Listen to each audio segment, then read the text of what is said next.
York's holidays and the high life. Meet Princesses Beatrice and Eugenie. They seem more like twins than sisters. Nobody says Beatrice or Eugenie separately. It is Beatrice and Eugenie. They sort of come together in a pair. Nice dress. Thank you. Like a princess. They're the princesses we love to mock. It looked to the public, that they were never doing anything that involved any serious thought. Their parents, Fergie and Andrew, have brought shame and scandal on their daughters. You're an embarrassment, sir. They've done so many things which are almost unbelievably stupid that inevitably the daughters are dragged in. I let the side down. Simple as that. The 9th and 10th in line to the throne have been subject to ridicule in the media. We've had almost as many hats as we've had holidays, and just like our holidays, most of them have been free.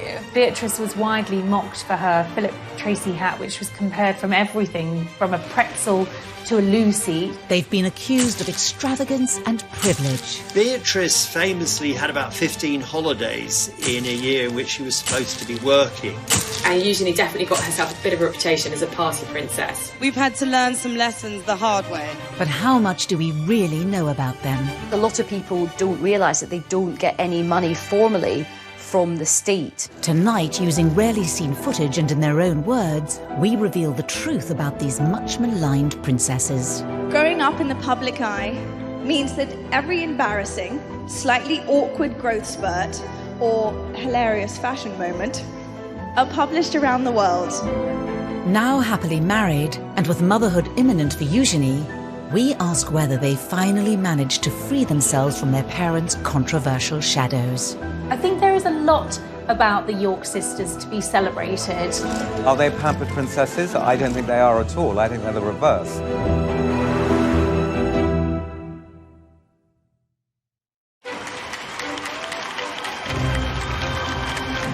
August 1988, the birth of a princess. A first child for Prince Andrew and Sarah Ferguson. There was huge euphoria. Everyone was just delighted that there was another royal baby, and they came out of the hospital and posed outside. From all the teams of London, congratulations to Her Royal Highness on the birth of a baby girl. It was kind of national jubilation because here was the first royal princess since Princess Anne. Princess Beatrice Elizabeth Mary, blissfully unaware of tradition or ceremonial, took over the proceedings. She was startlingly well behaved, but she did seem to have a sense of occasion. The name Beatrice was really, it was Queen Victoria's daughter, Beatrice, that she was named after. She's Beatrice Elizabeth Mary. So Beatrice has the names of all English queens since 1910.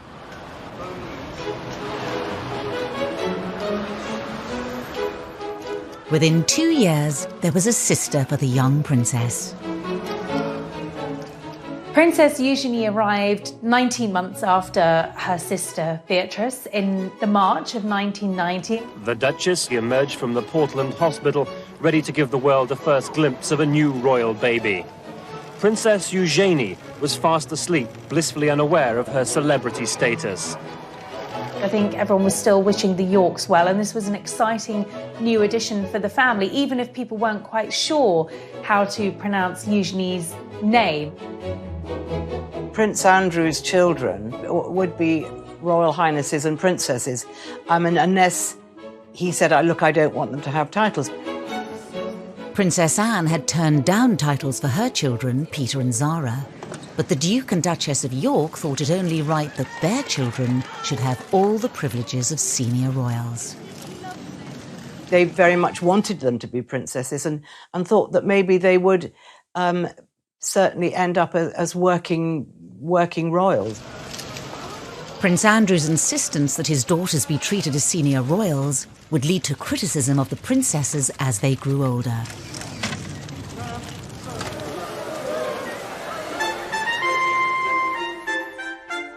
But to really understand the attacks on Beatrice and Eugenie, you have to go back to the marriage of their parents. It was very much the fairy tale, and I think the British public bought into it. Here was the Queen's favourite son getting married to the vivacious, pretty, bubbly, and very likeable Sarah Ferguson. And at first, the newlyweds could do no wrong. I think Sarah was a breath of fresh air. The royal family really took to her. She just was really suited to Andrew and made, more importantly, Andrew very happy. Kiss her then. Why do you want me to kiss you? Go on, hurry up. Why? Hurry up! Start filming, quick. Go on, dare you. You're a monster. But the Duke and Duchess of York's honeymoon period with the tabloids didn't last long. This is in an era, the mid-80s, when the monarchy had become tabloid fodder. The era of deference was over, and Fergie and Andrew were great for the tabloids. And that's fine if the tabloids like you, and it's fine if you don't in any way misbehave. Fergie came in for a huge amount of criticism for her lifestyle, for her fashion, and what the tabloids called her work-shy attitude, nicknaming her royal idleness. All attacks her daughters would one day have to endure. There was a time where she could do no right with the press. Sarah would come in gung-ho, maybe not in the right outfit, maybe say sometimes the wrong things, and the press sort of then started to really pick on her. While their mother faced an increasingly hostile press, Beatrice and Eugenie spent a privileged childhood at Sunning Hill, the estate given to Prince Andrew by the Queen as a wedding gift. They had built this rather extravagant, very modern palace, which was famously likened to South Fork in the Dallas TV series, and it obviously became known as South York. So their early days were spent there. They were probably far more indulged than ordinary children. I remember going once to the house where they were staying and being absolutely astounded. There was a little sort of building in the garden, and it was absolutely full of Barbie dolls. So they had a lot of stuff, but they were very, very well brought up. Beatrice and Eugenie were also doted on by their grandparents. The Yorks lived a short drive from Windsor Castle and visited often. The Queen adored Eugenie and Beatrice. She saw in them something of her own relationship as a child with Margaret. Well caught, but the next one is butterfingers. They would often go and have tea with the Queen and Prince Philip, and I think, again, Fergie said that they had, 3 sets of manners. One was for home, one was for when they were out, and the third lot was when they were with the Queen. And they had to be very careful and mind their P's and Q's. Sarah Ferguson's own parents had divorced, and her mother had left to live in Argentina when Sarah was 12. I remember Sarah once telling me that she wrote a letter to her mum, actually blaming herself for her mum leaving. She thought it was something to do with her, and she wanted to be there for her children all the time and have that special bond and that special closeness. Within the first few years of the princesses' lives, Andrew and Sarah's marriage was showing signs of strain. As a serving officer in the Navy, Andrew was spending just 40 days a year at home, leaving Fergie to bring up the still young Beatrice and Eugenie alone. I think the cracks started to show when Prince Andrew was away so much with the Navy. He wasn't with her. His posting follows 3 months of specialised training, and the Duke will now lead a flight team aboard the frigate for around 18 months. He wasn't there with the girls and bringing them up as she'd hoped. And I think Sarah really started to miss him and miss that family bond, that family life. Beatrice was 3 and Eugenie just a toddler when their parents' marriage finally fell apart. And in 1992, photos surfaced in the press of Fergie with another man. A cleaner found a set of holiday snaps showing the Duchess and her 2 children with a Texan Steve Wyatt. Beatrice and Eugenie had a very odd childhood. I mean, where their parents were on the face of it, that remained friends, but they were seeing other people from quite early on. And I think that was probably damaging in a subtle kind of long-lasting way. In March 1992, the Duke and Duchess of York announced that their marriage was over. The announcement that the Duchess of York had initiated discussions about a separation from her husband came as she arrived to pick up their daughter from school. It's always very difficult for children to see their parents split up. And I think perhaps the Queen even felt more maternal towards them, and that they'd had a very hard time. 5 months after the York separation, Sarah Ferguson was photographed by the press with another man, John Bryant. Yet again, Beatrice and Eugenie were with her. Fergie and the children were round the pool, and she was topless, and John Brown was kissing her toes. Beatrice and Eugenie are in the background. I mean, they're there, they're sort of parties to what was going on between Brian and their mother. They, of course, didn't know. They were too little and too young, but they were seen as sort of pawns in this rather unfortunate and rather seedy affair. The Daily Mirror's expose had serious consequences for Beatrice and Eugenie's family life. By the time the story broke, the two girls were at Balmoral with their mother and the rest of the royal family. And Andrew was there, and the Queen was there, and Fergie then had to go and apologise to the Queen, and she said she'd never seen the Queen that angry. Beatrice and Eugenie's holiday was cut short as Fergie fled Balmoral, taking the young girls with her. They would have been distracted by the nanny, but they would have known that their mother was very distressed, and they would have taken on her distress. The girls went back down south. I mean, and at this stage, they were no longer living at Sunninghill. Their mother had a rented home not far away. She had a series of rented houses in Surrey and Berkshire that she sort of moved to with alarming regularity, which in itself must have been sort of destabilising for the girls. Fergie was reportedly banished by Prince Philip from family gatherings, making life difficult for the princesses. Christmas at Sandringham is a big family occasion, and suddenly Sarah Ferguson wasn't there. That must be very hard to understand when they were young girls. Why isn't Mummy allowed in the big house anymore? She was banished to a farmhouse on the Sandringham estate.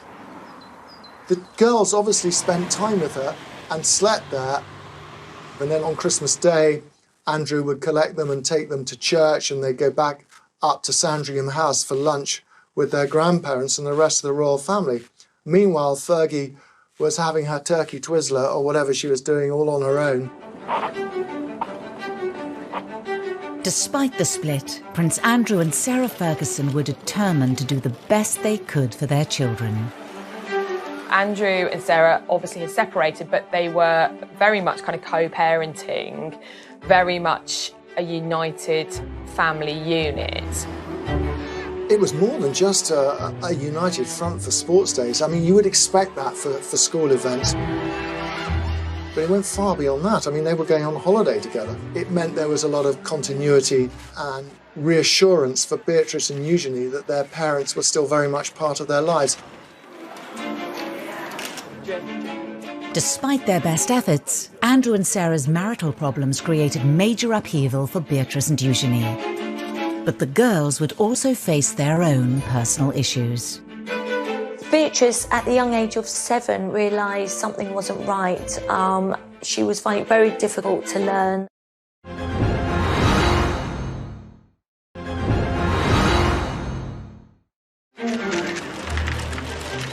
Beatrice was 7 years old and Eugenie 6 when their parents' divorce was finalised in 1996. Needing to pay off debts of more than £1 million, their mother took work in the United States. Their mother was spending a lot of time in the States, really trying to clear off an enormous debt that she'd accumulated, from TV projects to book projects. You know, Sarah was literally trying to do anything she could to get herself out of spiralling debts. Their lives were regulated by the school terms, which was probably a very good thing. So I think that, you know, they didn't suffer in any way from the fact that their mother had to go and earn money and had to spend a lot of time in New York. But as her mother was increasingly away, Beatrice was facing up to her own difficulties. She'd been diagnosed with dyslexia. Beatrice, at the young age of 7, realised something wasn't right. She was finding it very difficult to learn, and she was worried she was going to get teased from others and wouldn't fit in. Beatrice would later speak movingly of the condition in an interview for the charity Made by Dyslexia. You know, I remember we had different coloured books just describe how far away your reading levels had got to. And I was always on the white books. My best friends were always on the yellow books or the green books. They were so far ahead. And I think at that stage, those moments of doubt just pop into your head. I'm not good enough. I'm not smart enough. I'm not. Why am I not like the others? Upending royal tradition, it was decided to keep Beatrice at a local school in nearby Ascot. I think Sarah felt it very important that Beatrice was made to feel very secure and that her mum was just round the corner if needed. But there were further issues for the family to deal with. Princess Eugenie, as she started to grow and develop, her parents noticed that there was something slightly different, slightly wrong in the way that her spine was developing. So she started a number of tests and went through a number of specialists. It really worried her. It worried her about her growth. It worried the whole family. It was a very sort of scary time. At 12, Eugenie was diagnosed with scoliosis, curvature of the spine. She needed 8 hours of surgery, speaking out about it later to raise money for the hospital that treated her. I had scoliosis of the spine, which my mum found. They put metal rods in my neck and 8-inch screws up my back, which have now fused together and keep me straight. She makes private visits to see patients, and I understand that she writes to many child patients who have to undergo the same thing as her to say, look, I had it done, best decision in my life. Yes, it was tricky. Yes, I had to wear a back brace, but the upshot of that is that I'm able to ride, I'm able to walk, I'm able to ski, I'm able to lead a completely active life. In their young lives, the princesses had coped with the public scandals surrounding their parents and their private battles. There would be further struggles ahead as they carved out new roles for themselves. But uniquely, they always faced these challenges together. They're very close friends and very close sisters, but they're very different personalities. Beatrice is perhaps a more formal and more reserved. Eugenie is, I suppose, what might be described as bubbly and chatty. The more confident Eugenie chose to go away to Marlborough College, the co-ed public school also attended by Kate Middleton. Marlborough is quite progressive boarding school. It's very sporty. It does a lot of art, does a lot of drama. It's not just about the academic achievement of its pupils. And that really suited Eugenie, I think. And she made a core group of friends there with whom she'll be friends for life. Beatrice, who is, I think, the quieter and perhaps shyer of the two girls, went to an all-girls school in Ascot. She delayed her GCSEs for a year because of her dyslexia, and she didn't get the best grades, but she did go on to become head girl. Both girls had wide circles of friends, including, of course, their cousins, William and Harry. There was a stage when kind of Harry was falling out of nightclubs, and it would normally be Eugenie as his right-hand wing woman. And they certainly enjoyed themselves, and Eugenie definitely got herself a bit of a reputation as a party princess. Away from the limelight, the public began to see a different side to the princesses, and one that wouldn't go down well. They were mixing with a fast crowd, and it looked to the general public, you know, that they were always having a good time and never doing anything that, you know, involved any serious thought. The press was beginning to draw comparisons between Eugenie and Beatrice and their parents. I see myself as a mini mummy, so I kind of have this sort of image that anything you could do, I want to do better. Oh. So I want. I have to tell you, that's easy. The comparisons were not always favourable. When Eugenie went globetrotting on a gap year to mark the end of her A-levels, the tabloids weren't far behind. The suggestion really was that here was a couple who were living beyond their means, cashing in on their royal connections, and weren't Beatrice and Eugenie going to be just the same. It was almost as if they were tarred with their parents' brush from the outset. Eugenie went to South Africa and on to the Far East. She was sort of flitting from country to country, as most middle-class young people do who take gap years. But of course, she was accompanied by police bodyguards, and that meant we, the taxpayers, were paying for policemen to accompany her to the flesh pots of the world. The taxpayers' share of the bill added to the reported £500,000 already spent on the princess's protection each year. Prince Charles decided, as they would not likely to be very senior royals, that this was too much for the public to pay, so he stopped that. Prince Andrew was so angry that he wrote a note to the Queen saying that he wanted them to be considered as proper royals and he did not want the protection officers to leave them. Usually the Queen gave in to him. She had this huge soft spot for him and he could persuade her to his way, but this time she refused.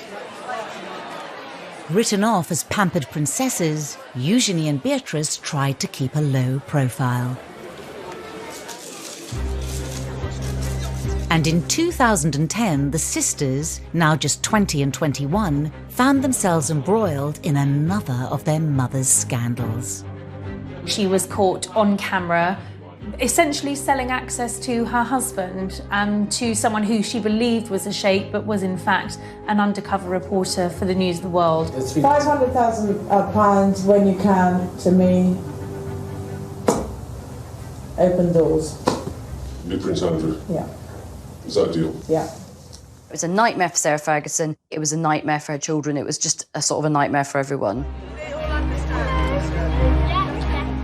Beatrice was with her mother when the phone call came, warning them that the News of the World was publishing the exposé.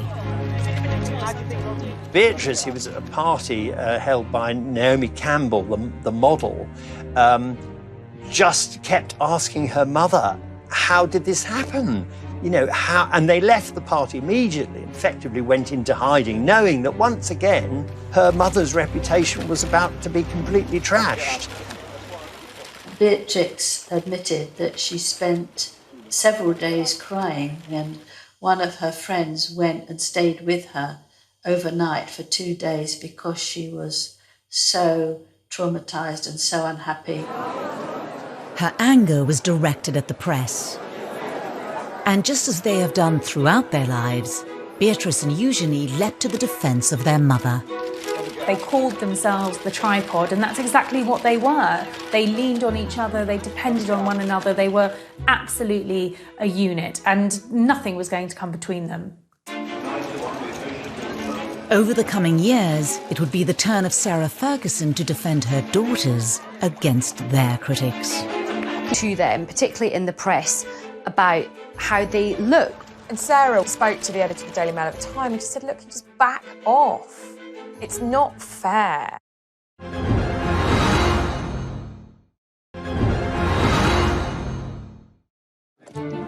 Prince Andrew's insistence that his daughters receive royal titles at birth immediately put them under the glare of the world's media. As young girls growing up, Beatrice and Eugenie had less of a place in the spotlight than William and Harry, but there was still a lot of press interest in Beatrice and Eugenie. This, along with the scandals and embarrassments that have engulfed their parents, has meant that Beatrice and Eugenie have also been in the firing line. The whole family is seen as a soft target because the parents particularly have made so many, mistakes is being generous, that inevitably the daughters are dragged in. I think there are times when it looks as though the girls are just being knocked because it's turned into something of a national sport, and particularly when it comes to their fashion sense. The two princesses have become renowned for their bold designer outfits. People have been so brutal to them, particularly in the press, about how they look, which is just so old-fashioned and sort of sexist in this day and age. The two of them are quite similar. They quite like vibrant, eclectic, colourful clothing, and fair play to them. Fergie was often criticised in the press for getting it wrong in the fashion stakes. You know, her fashion choices were bold, some might say garish, always over the top. And I suppose when we started seeing Beatrice and Eugenie taking a leaf out of Fergie's fashion book, history repeated itself. But it was when Beatrice and Eugenie were seen arriving at their cousin William's wedding in 2011 that the ridicule reached new heights. I don't think they will ever live down the outfits that they wore to the royal wedding. Sarah had paid a fortune to have them styled for the wedding day so that they looked the part. Beatrice's choice of headwear instantly created a national debate.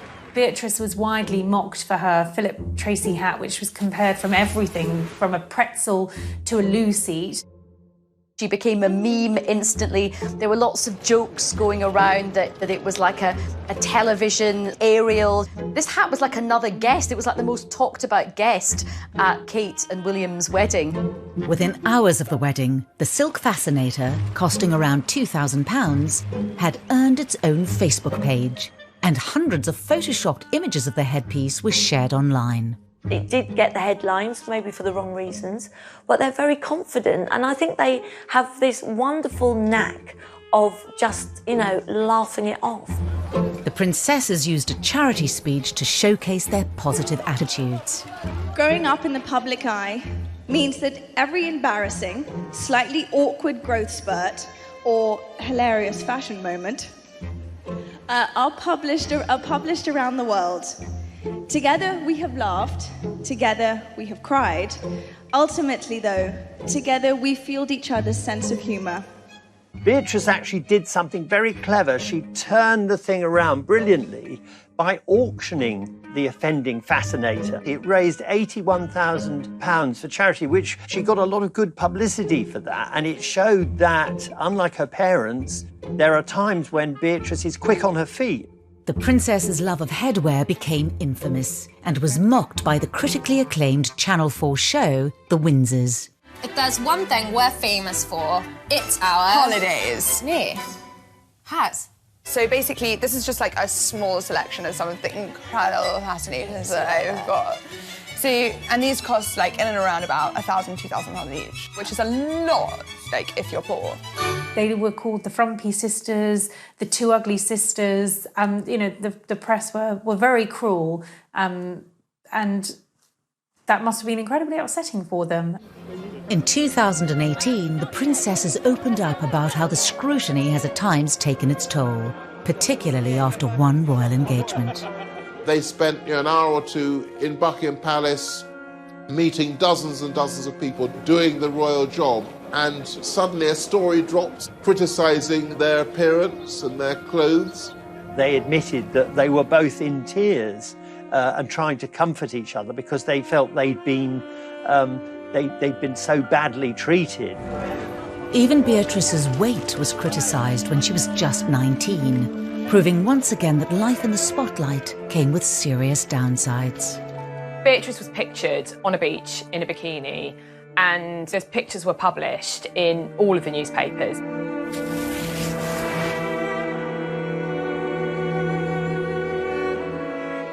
Sarah was really upset, and she is very protective of her daughters. And I think she spoke to the editor of the Daily Mail at the time and just said, look, you just back off. It's not fair. Sarah also used an interview about her TV programme, The Duchess on the Estate, to plead with the media. Everybody is talking about these zero models walking up and down the catwalk, and then they say they're all too thin. Victoria Beckham's too thin, and this person's too thin. Then someone who's a good size 10, oh, she's too fat, she doesn't take drugs, she doesn't smoke. You know, she's going to university in September reading history. Give the girl a break. It was probably reminding her of the fact that she had a very hard time in the press when she was younger as well. It's partly guilt by association. They're an easy target because their mother's always been a target. Even as they reached adulthood, the princesses struggled to escape their parents' shadow. I think that a lot of the things which have been said about Beatrice and Eugenie were kind of as though they were their parents' appendages and as though they weren't independent people. There is one area of Beatrice and Eugenie's lives that gets very little press coverage. I think people don't realise that both Beatrice and Eugenie do actually have full-time jobs, and they have built up their own independent careers. And of course, a lot of people don't realise that they don't get any money formally from the state. When it comes to their careers, Beatrice and Eugenie are often tarnished in the media by their parents' reputations. Eugenie, we're going to have to get jobs. Is that like when Daddy has a party for Arabs and British businessmen? No, I think a job's where you have to go into a building or something. As titled princesses, it was expected that Beatrice and Eugenie would become full-time working royals. When Charles made his vision for a streamlined monarchy really very clear around the time of the Diamond Jubilee celebrations, and that was a big issue for Andrew. His view was that they had the HRH titles, therefore they are blood princesses, therefore they should be full-time working members of the royal family. It didn't pan out that way, and that definitely caused tensions between the royal brothers, Charles and Andrew.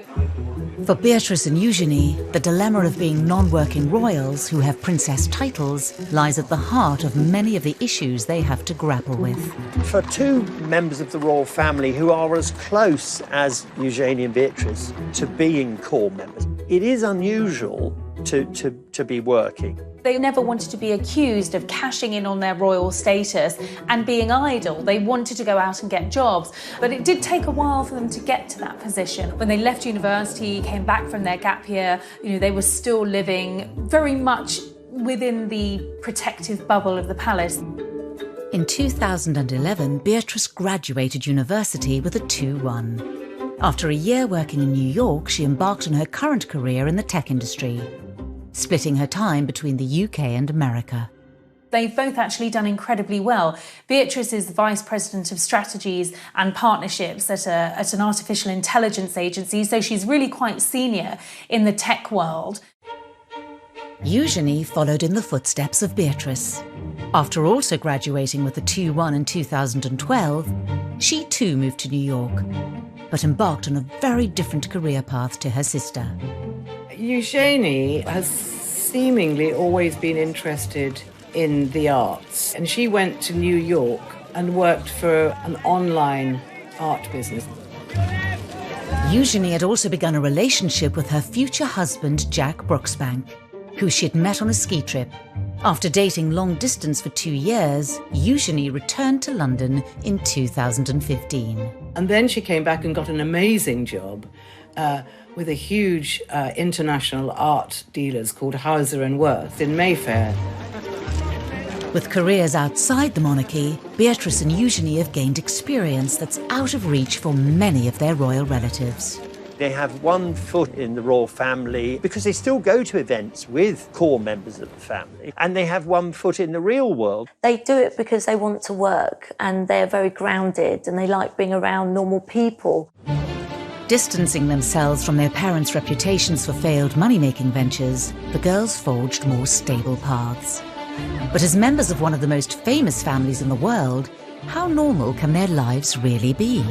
They do come back for things like Trooping the Colour and the garden parties in Buckingham Palace. And they do need someone who will understand that they can't be there 9 to 5, 5 days a week. Part of the reason that they have been employed is because of their network. It's because they're Princess Beatrice and Princess Eugenie, and they are styled as such. They kind of get the best of both worlds because they get to earn their own money, but they also still enjoy the privileges of being princesses. We know that in the first year of working in their jobs, they had numerous holidays. They're not clocking in and clocking out, as it were. Beatrice and Eugenie certainly benefit from their royal privilege, and their HRH titles mean their every move is of public interest and open to scrutiny. The princesses' jet-setting lifestyles made headlines once again in 2015.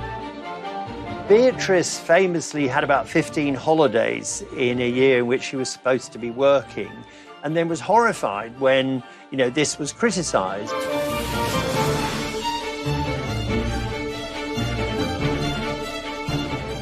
She clearly thinks this is her private life. If her employer is happy, then that's absolutely fine. And the same applies to Eugenie. The princesses had clearly inherited Andrew and Sarah's love of the high life, and although not paid for by the state, the many holidays fueled their reputations as pampered princesses. Clearly somebody had a word and made it very clear that there needed to be some settling down. Otherwise, this really was risking damaging the reputation of the monarchy. The princesses showed they were able to respond to public perception in their speech for the charity We. As young working women in the public eye, we've had to learn some lessons the hard way. In many ways, we are grateful for that, in hindsight, naturally. As royals, they also carry out public duties too. Beatrice and Eugenie are patrons of a wide range of charities.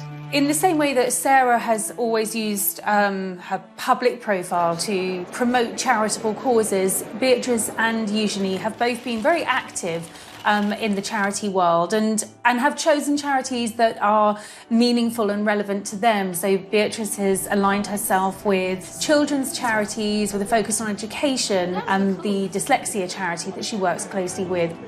I really see the work that we're doing, raising awareness around dyslexia, as a true pillar to stand up the concept of reimagining education.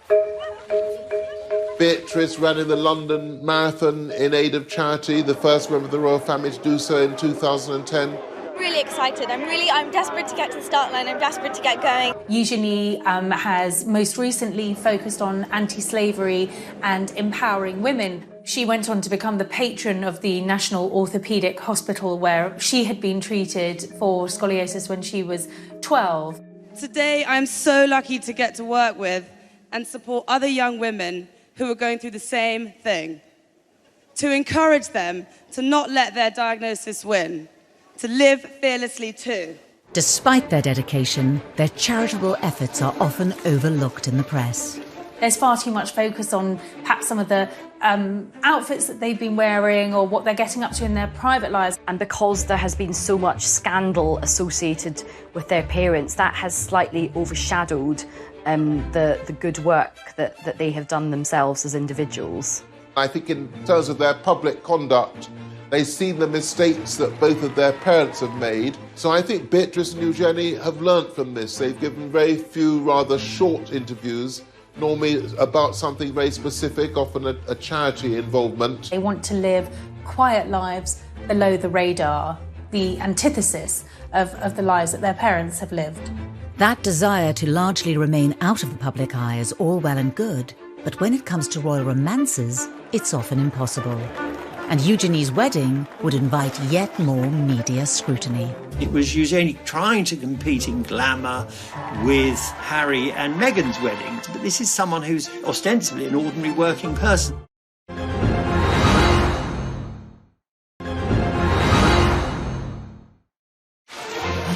The world's media love a royal romance. As the tabloids fixated on Prince William's relationship with Kate Middleton and Prince Harry's rumoured girlfriends, love was blossoming under the radar for Prince Eugenie and Jack Brooksbank. It was something they talked about in a rare TV interview watched by millions on the BBC's The One Show. We were skiing, weren't we? in a friend's place in Nendas, next to Verbier. We were skiing, which was amazing. Love at first sight. Was it? For the pair of you? We met when I was 20 and Jack was 24 and fell in love and we had the same passions and drive for life. They were introduced through mutual friends. He was 4 years older than her, got into Stowe School, came from a good background. What a lovely couple, great fun. Jack is just very relaxed, very normal. They both like to have a sort of late night, have a few drinks, and it was just an instant chemistry and attraction. Eugenie hadn't had actually a very important or long-term relationship up until then. They dated for 7 years before they got married. Although not from an aristocratic background, Jack mixed in the same circles as Eugenie. They've got similar mutual friends. Jack gets on well with Prince Harry, and Sarah absolutely adored Jack, as did Beatrice, and he just seemed to fit in with the family so well. When they met, Jack was working at Mahiki nightclub, where Eugenie enjoyed nights out with Beatrice and her cousin Harry. He works in hospitality, he is a brand ambassador for a tequila company, Casamigo, and he didn't go to university, he actually went straight into the trade of hospitality. And even Jack couldn't escape being mocked in the Windsor's. Hello, Beatrice. Hi, Jack. I'm just off to work. Have a good day, darling. Tequila. Shots.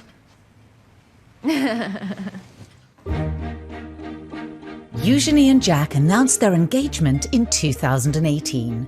To mark the occasion, the couple also did an interview with ITV's long-running daytime show This Morning. How would you describe each other in just 3 words? She's this bright, shining light. I was quite surprised that they did an engagement interview because they do occupy this kind of hinterland between, they're not senior working royals. They are private individuals. So ordinarily you wouldn't have a engagement interview for a private royal. So the iconography was, this is a royal wedding. And the interview was in Buckingham Palace. But Eugenie's big day had to be put on hold. Because of the order of hierarchy, she actually had to wait for Prince Harry to marry Meghan before she could marry Jack, even though they'd been engaged for a long time. There was a certain amount of upset about that and upset about being told you've got to wait. The British public won't be able to be even remotely enthusiastic about this wedding. As a senior royal, Harry's wedding came first, but Prince Andrew was apparently determined to make sure that his daughter's was no less important. I think particularly Prince Andrew, he's always been a bit miffed that they were never made full working members of the royal family. So I think this was his opportunity to really show them off to not just the country, but to the world and say, yeah, my daughters are absolutely up there with, you know, William and Harry. Eugenie's big day was looking to be an extravagant affair. Prince Andrew very much wanted to have a big fun fair for his daughter. It was very difficult because I feel that a lot of the public didn't want this. They thought it was a waste of taxpayers' money from the security. They aren't senior royals, so why should they have the same as Prince William and Prince Harry? And a lot of it, of course, revolved around Prince Andrew, whose reputation was sinking fast by this stage, and it was seen as sort of him being too excessive.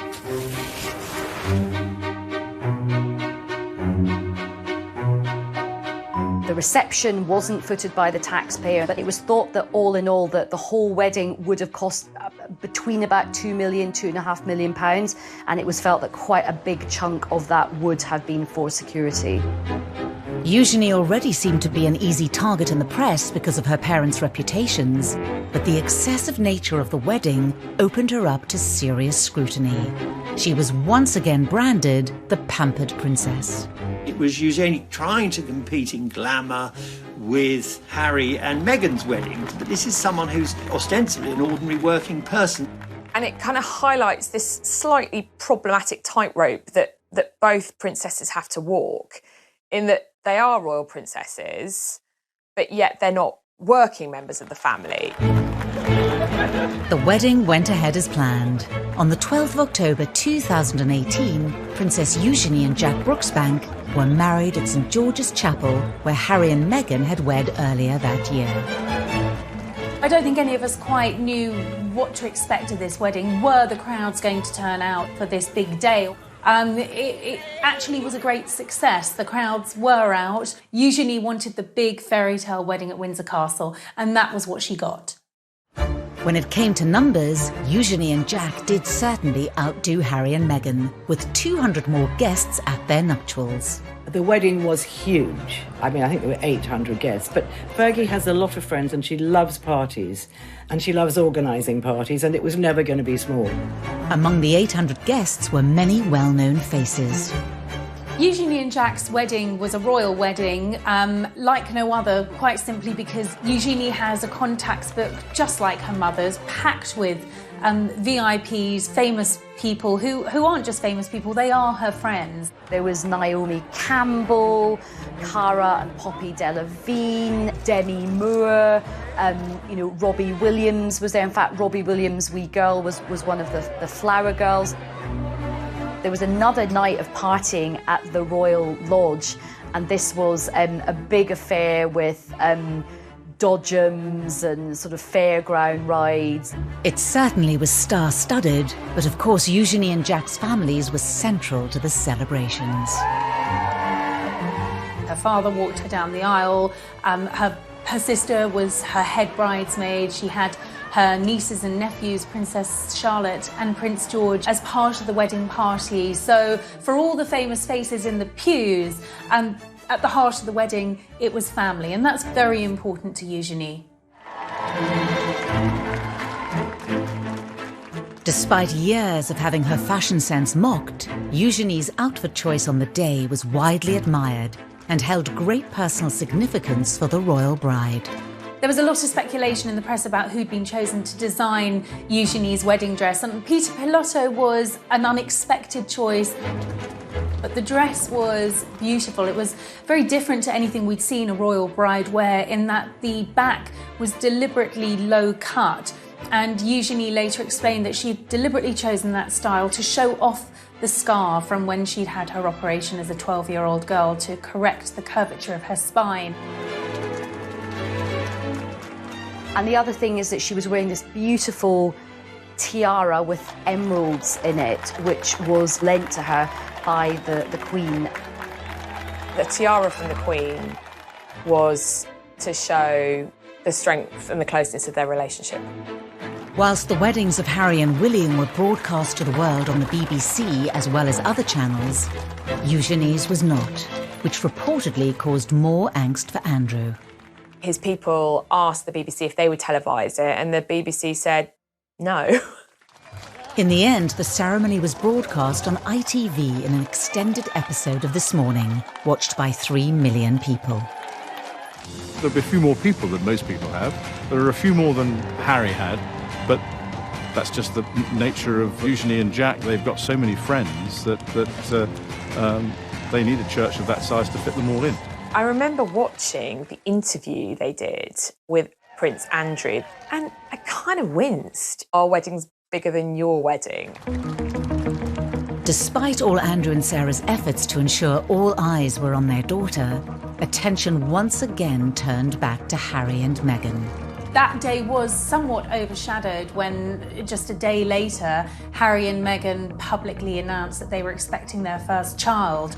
It's understood that they shared that news with close family friends at the wedding itself, and understandably that was upsetting for Princess Eugenie. Although Meghan and Eugenie get on perfectly well, they are not good friends. I just don't believe it was a coincidence. But after Eugenie had her fairy tale wedding in the spotlight, Beatrice had no choice but to keep hers out of sight. Suddenly, the entire world is looking at Prince Andrew and their family, and it is one of the biggest scandals.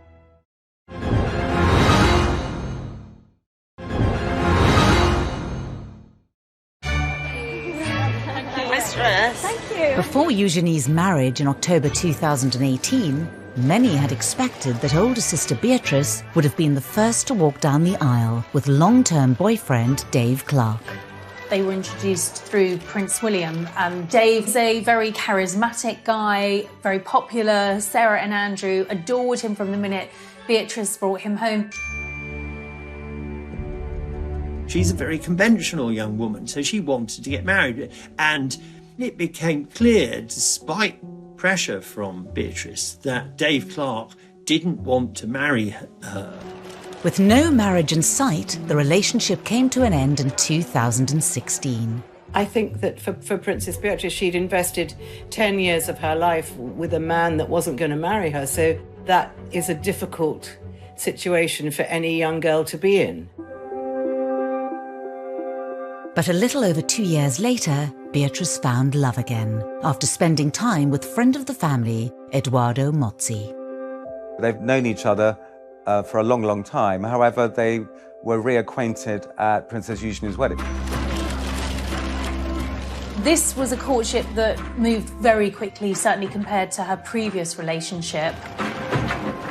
Just a year after they started seeing each other, Edoardo proposed. Beatrice's engagement to Edoardo Mozzi was really, really happy for Fergie and Andrew, because Fergie has known the family for a long time, so it couldn't have been happier for her. 36-year-old multimillionaire Mozzi made his fortune as a property developer after studying politics at Edinburgh University. He's of Italian heritage with an English mother, was brought up in England, and is a successful, talented young professional man. After the engagement was announced, the date of the wedding was set for late May. Beatrice knew she wanted a smaller wedding. She didn't want the big wedding at St George's. You know, she'd watched Eugenie have this fabulous celebrity star-studded wedding and had loved that wedding, but it wasn't the wedding that she wanted. It was a step change in the position of Prince Andrew, who'd previously insisted that his daughters should have the biggest and best of everything. He made no bones about it. His children are the granddaughters of the Queen. That gives them a certain status and a certain position. He felt they were entitled to the kind of wedding that Harry had enjoyed and that other members of the royal family had had over the years. Beatrice's wedding to Edo Mozzi was always planned to be a smaller affair than Eugenie's wedding. You just couldn't do the same thing again. There'd been too many criticisms. And more than that, of course, we were in a year where, well, to put it delicately, Andrew was once again in the most awful trouble. A scandal which had engulfed Prince Andrew for more than a decade hit the front pages once again and threatened to overshadow Beatrice's wedding day. The Yorks have gone through so many scandals, but by far the most damaging has been Andrew's relationship, his friendship with the late paedophile Jeffrey Epstein. It was kind of viewed that when a putative date in May was set for Beatrice's wedding, the firm, the palace machinery, were quite concerned with how it would look because they didn't want a massive kind of celebration a la Harry and Meghan or William and Kate because they thought it would be inappropriate. Prince Andrew has strongly denied the accusations made against him. In an attempt to draw a line under the affair and clear his name, he agreed to do a rare interview with the BBC inside Buckingham Palace. The Newsnight interview, which apparently Beatrice got slightly involved with because she thought they could sort it out, but of course it just got worse. Do you regret that trip? Yes. Do you regret the whole friendship with Epstein? Now, still not. The whole thing was just such an unmitigated disaster. So I'm sure she felt upset for herself watching it, really, really protective of her father. She probably felt angry at the BBC. It would have been heartbreaking for her, really, because her parents had relied on her advice for many other things. And this time she was in a very difficult situation and she went against her instinct. I wonder what effect all this has had on your close family. You've got daughters of your own. It has been what I would describe as a constant sore in the family. She wanted the right thing. She wanted her dad's name to be cleared. She believed in her dad. Anything she could do to try and save her father and also to save her wedding day. Their father was taken out of frontline royal duty, making a public wedding difficult. It was still going to be a royal wedding. No decisions have been taken over whether to film it. There would have been some photographers, and then the reception at Buckingham Palace would have been private. But of course, the COVID-19 pandemic threw everything up in the air. As the country went into lockdown, the wedding was postponed. Everyone felt so sorry for Beatrice because she was the one that, kept having to change her plans. And of course, this is a virus that doesn't discriminate in terms of class or privilege, and it doesn't matter if you are 9th in line to the throne, you still have to obey the same rules as the rest of us. But just 2 months later, in a move that shocked everyone, Princess Beatrice married in secret. These beautiful photos of the happy couple are the only official record of the day. COVID, in a way, lessened the embarrassment of a wedding at which Andrew had to virtually be brought in a sack because he was in such disgrace. Princess Beatrice managed to pull off something no modern member of the royal family has done. She managed to get married in secret, away from the prying eyes of the press and the long lenses of the pesky paparazzi. It ended up being in actually one of the most beautiful places in England, which is the chapel in the grounds of Royal Lodge, where the Queen worships every Sunday. The Queen was heavily involved in the wedding, even lending Beatrice a modified version of a vintage dress by Norman Hartnell that she herself had worn to a film premiere in 1962. It was just stunning. She looked absolutely beautiful. I think you can see that the Queen really does hold Beatrice very fondly. The Queen also offered her the tiara she'd worn on her own wedding day, in another clear sign of support for her granddaughter. For all the people who criticised her about all her outfits, she really had the last laugh because she looked absolutely box office. The restrained nature of the wedding was well received by the press and the public. It was rather heartening to see the pictures, and I thought this is a very good way of dealing with Andrew's fall from grace, dealing with the pandemic. In a video announcing the winners of a drawing competition for the Forget-Me-Not Hospice, Beatrice talked for the first time in public about the wedding. Do you think this might be my wedding? Because I had a chance to get married this summer and it was so much fun. But I'm not sure I looked as smart as Russell Bear does in his outfit.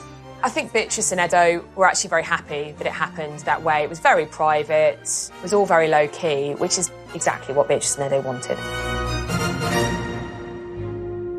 With both princesses embarking on the next phase of their lives, what could their future hold in a slimmed-down monarchy? It's quite possible that now Harry and Meghan are out of the picture, that there will be things that Beatrice and Eugenie could do, which is what their father wanted them to do all along.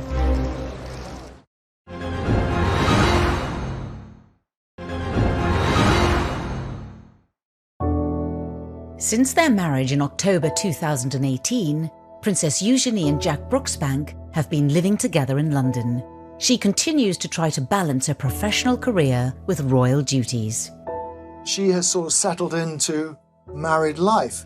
She lives at Kensington Palace in a small cottage, ivy cottage, provided for her by the Queen. But in all other respects, she's leading an independent life, a life independent of the royal family.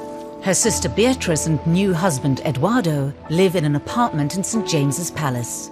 But the global pandemic meant both sisters made plans to be closer to family during lockdown. Beatrix stayed with her in-laws.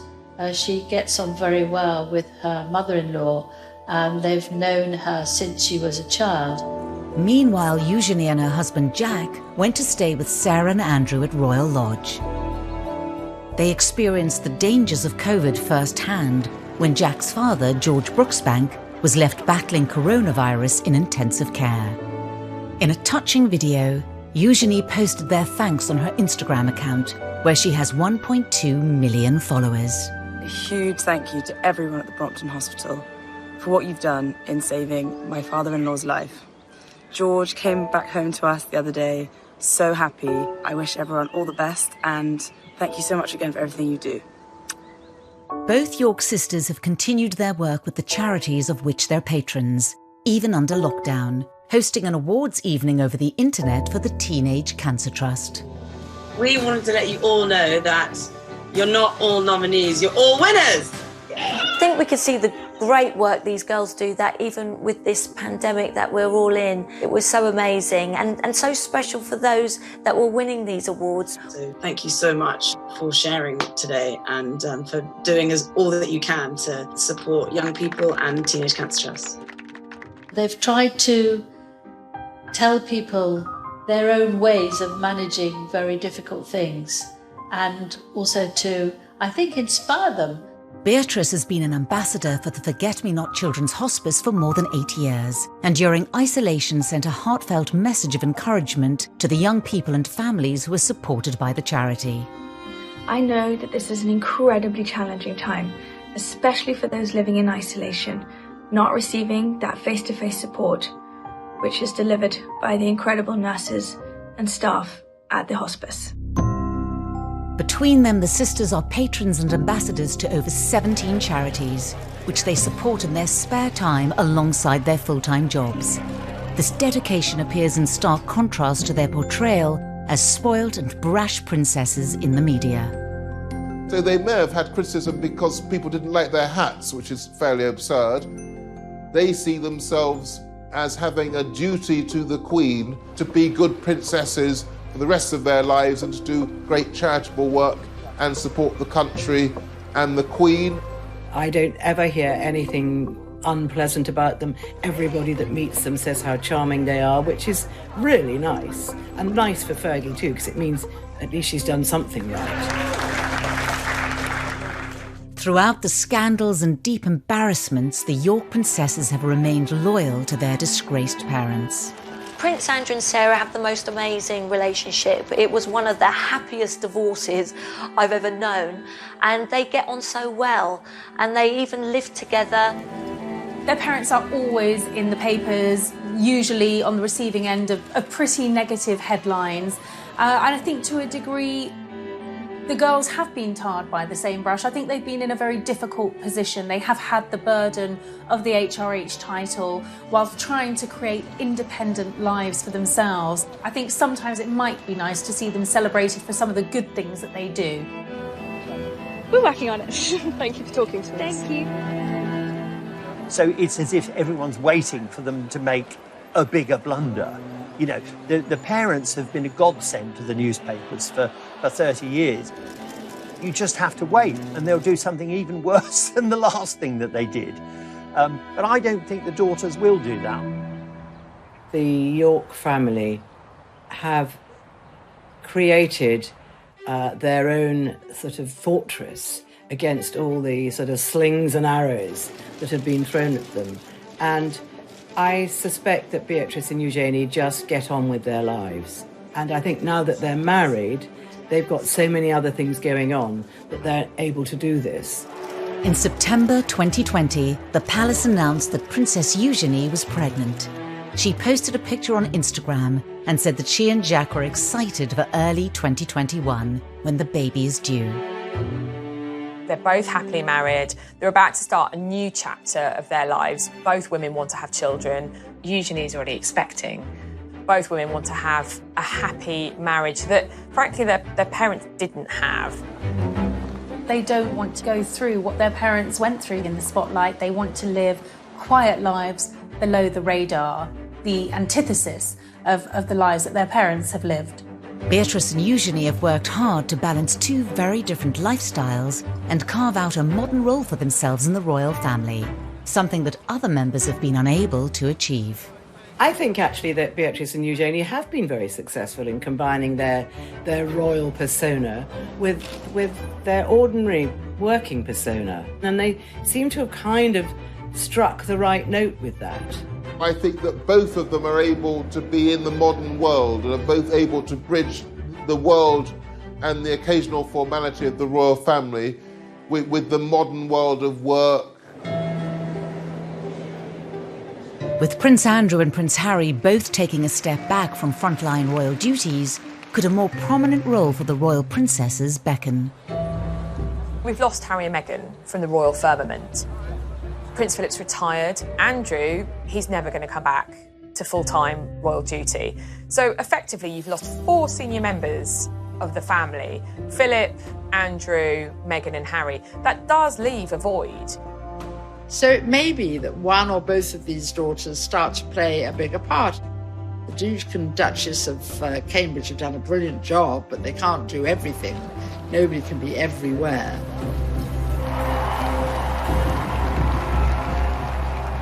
If Beatrice and Eugenie do step up to fill the royal gap, will they be able to change the way we all see them? Are they pampered princesses? I don't think they are at all. I think they're the reverse. They've had to deal with a lot of criticism. You can certainly detect a softening in the attitude of the newspapers to Beatrice and Eugenie. Even the most hard-bitten hack doesn't feel any longer that 2 daughters who haven't really done anything wrong should be pilloried. The girls have definitely won over the public. I think that the public are definitely looking at them with different eyes.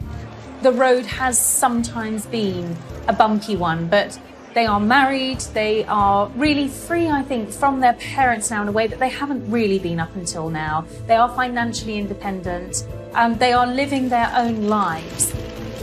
And I think there is a lot about the York sisters to be celebrated.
Hilarious fashion moment are published around the world. Now happily married, and with motherhood imminent for Eugenie, we ask whether they finally managed to free themselves from their parents' controversial shadows. I think there is a lot about the York sisters to be celebrated. Are they pampered princesses? I don't think they are at all. I think they're the reverse.